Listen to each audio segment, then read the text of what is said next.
So here's a way to think like a business unit if you're an employee. Welcome to your office environment. When I used to work for corporations or the government, we used to call it office politics. This is your office, this is you, and this is your comfort zone. This is your colleague, he or she have a comfort zone, and you have another colleague, they have their own comfort zone, and also the head of the department, of course, has a comfort zone. And you all know this, no matter where you work. People tend to create comfort zones. Your comfort zone starts with your job description because they gave you the comfort zone. So you need to own your comfort zone.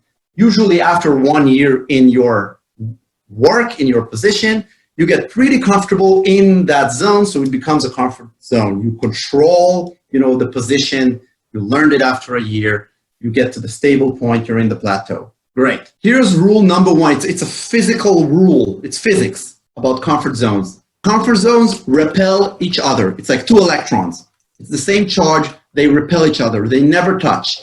You know what happens in a corporation when someone touches someone else's comfort zone? There's a clash, and then they separate. That's rule number one about comfort zones. Number two about comfort zones. They tend to eject out stuff that is not comfort. So you all know this, that over time, it is true for people I know here too, over time, you kind of change the job description to fit what you want, and you kind of embrace things you want to do, and you kind of throw away things you don't really want to do. And there's stuff that is outside of no one's comfort zone. It's the no man's land. So I call it the gold in the gray. That's the name of that post. Now, if you think like an employee, I was hired to do X, I earn Y, so it makes sense that given what I earn, which is Y, I would produce this amount of X. If you give me more income, I'll do more outcome, put more fuel into the machine, I'll be a better employee.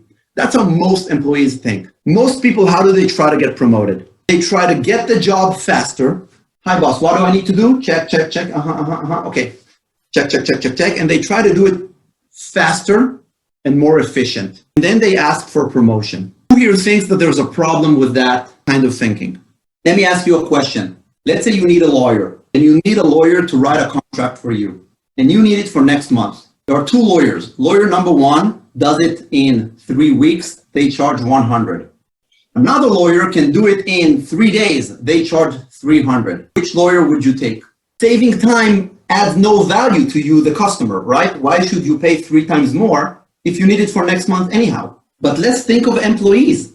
We have tasks. We finish them faster. We expect to be promoted. It's like the lawyer saying, you need it for next month.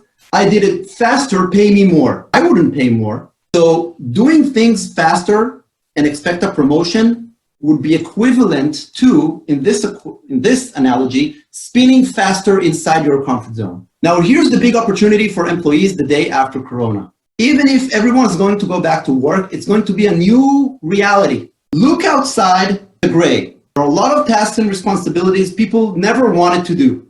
Some of them do not serve your interest. Don't spend time on them. It's the gray. But you know what also is found in junk? In coal? Diamonds. Gold. In the gray. So what I'm trying to say is you could actually go outside in a new world where things are very dynamic and start putting your hands as an employee on things that you never did before, and no one's going to stop you.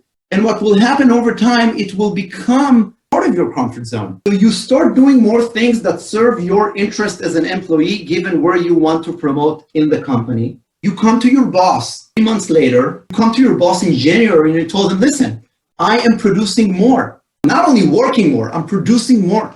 I'm doing things that used to be left in the gray. There is a better case for you to ask for more. In the old world of work, employees used to think there's an output that I produce and an input that I get. Give me more salary, I'll give more output. I'm saying no, think like a business unit. Produce more output, ask for more input. So for all of you who are going to go back to the office, if you think like an entrepreneur, if you think like a business unit, and you look for opportunities to grow in the market, which is the office politics inside, you have opportunities because new rules are going to be written.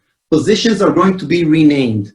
Responsibilities and authorities are going to be redivided. It's going to be like a land grab. You have an opportunity to shape your position in the organization the way you want to for a certain extent.